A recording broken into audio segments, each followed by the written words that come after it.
අපි අද ඇවිල්ලා ඉන්නේ දිත්ත සුලිකුණාටුවත් එක්ක විනාශයටපත් වුණු පේරාදෙණිය කළු පාලම එහෙම නැත්නම් යකා පාලමේ වර්තමාන තත්ත්වය කොහොමද කියලා බලන්න.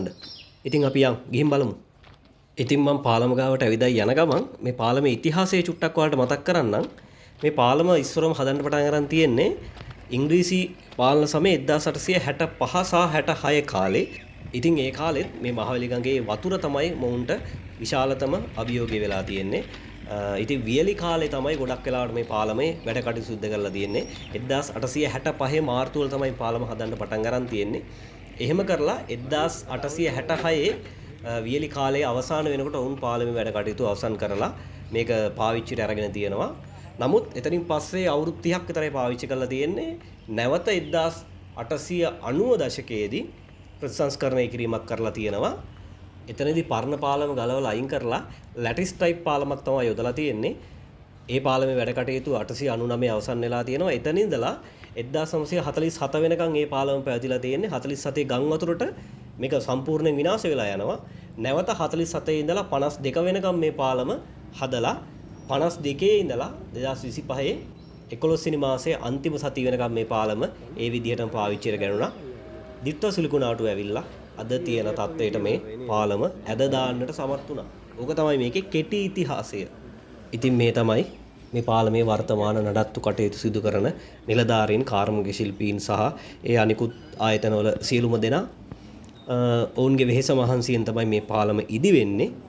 ඒ වගේම ඔබට පේනවා ඇති මේ පාලම අවට සහ මහවැලි ගඟ ආශ්‍රිතව පාලමට යටින් ඉතා විශාල යන්ත්‍ර සූත්‍ර යොදා ගනිමින් මේ කාර්යයන් ඔවුන් ඉතාමත් යහුසුලුව වෙහෙස මහන්සි වී සිදු කරන ආකාරයක්. මෙතන මූලිකම වශයෙන් සිද්ධ වෙන්නේ මොකද්ද කියලා අපි මෙතන ඉන්න කීප දෙනෙක් එක්ක කතා කරලා විස්තර හොයාගෙන බැලුවා ඔබව දැනුවත් කරන්න.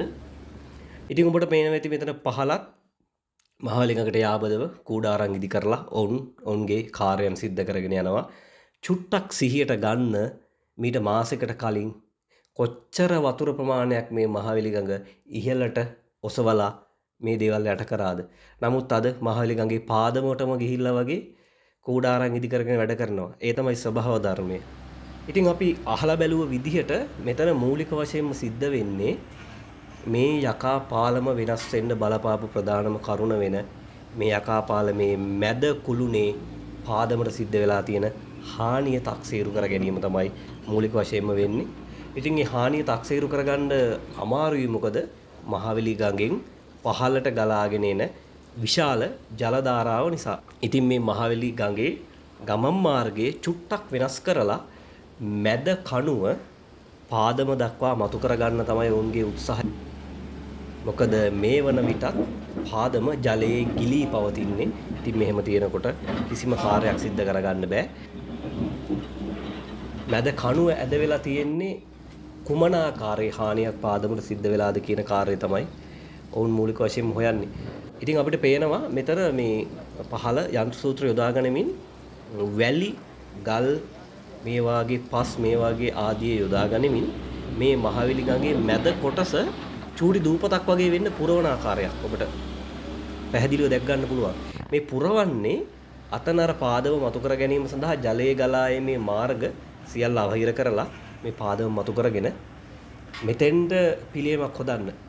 ඔබට පේනවද මම ඔබට මෙතන zoom කරලා පෙන්නුවොත් එහෙම පහළ තියෙනවා විශාල කොටු හැඩයටගත් විශාල ගල් කොටස් දෙකක්. ඉතින් මෙතන හිටපු ඇතම් අයත් එක්ක කතා කරාම ඔවුන්ගේ අදහස වෙන්නේ මේක සැකයක් විතරයි. සැකේ වෙන්නේ මේ යකා පාලමේ මැද කුළුනේ පාදමට යොදලා තිබුණු ගල් ස්තර දෙකක් තමයි මෙහෙම ගලවගෙන ඇවිල්ලා මෙතන තියෙන්නේ කියලා.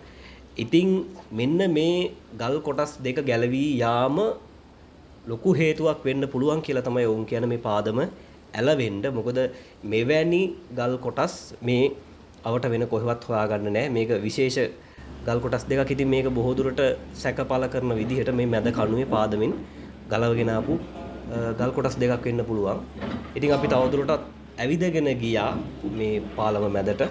ඔබට කරුණු ඉදිරිපත් කරන්න කොහොමද කියලා මේ වැඩ කටයුතු සිද්ධ වෙන්නේ.